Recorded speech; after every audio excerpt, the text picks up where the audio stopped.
This is Rex. He is a motor rickshaw driver in India. This is Rex's wife. And these are their two children, Kezi and Eunice. Today is Saturday, and Rex is dropping off his wife and the girls at Sabbath school. But before we get too far, let's back the story up. One day, Rex's uncle came to visit the family from abroad.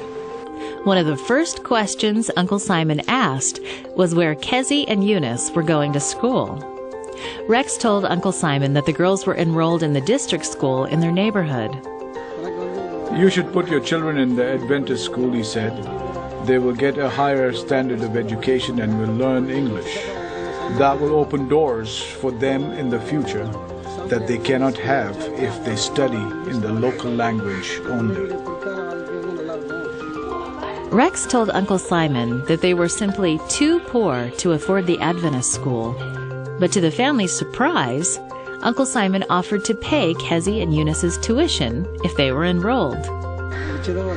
I agreed to transfer the children to the Adventist school, and they have been there ever since. The girls are now attending the James Memorial School in the small town of Nazareth, India. The school has been in operation for over 100 years and has grown to more than 900 students and 70 teachers. My daughters, Eunice and Getsi, wanted to go to the Sabbath school in Saturday. So I took them to the church and attended the service. Here we are again. Rex is dropping his family off for church and then continuing on to a full day of work as a rickshaw driver. When we return from the church, we love to tell the father the stories what we learned from the Sabbath school. Rex would listen to the stories that his children told him. His wife would also share Bible texts she had heard in church, but he wasn't interested in learning more. He had to work on Saturdays. This continued for about a year, until one day, Rex learned about a day of fasting and prayer that the school sponsored one Sunday a month. Because it was Rex's day off, he decided to go.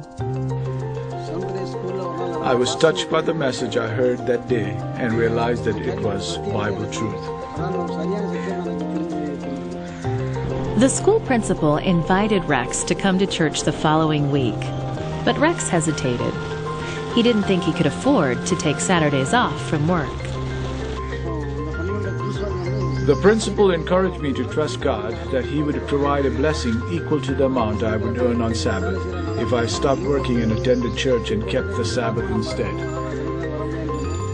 But Rex was not ready to stop working on Saturdays.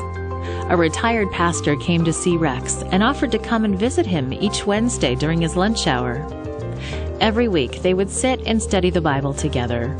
Rex's wife was preparing to get baptized and urged him to join her. But Rex wasn't ready.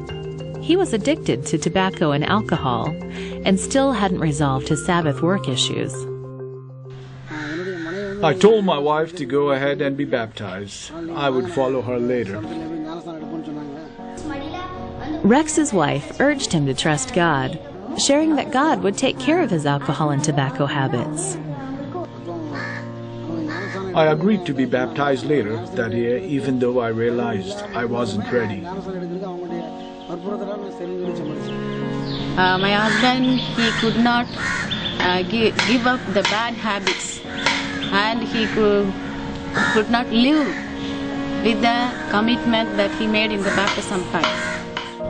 2 months after his baptism, Rex had an accident while lifting his auto rickshaw. He suffered a spinal injury and needed surgery. Doctors warned him that he may never walk again. Months passed, and Rex was confined to his bed. He was unable to attend church, but the pastor and church members would regularly come to him to pray with him.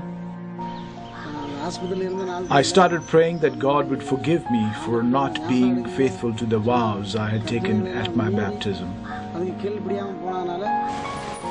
The family finally found a doctor that was willing to operate on Rex's spine for a price that they could afford. After the surgery, as Rex laid in bed, He prayed without ceasing that God would allow him to work again. Today, Rex can walk again.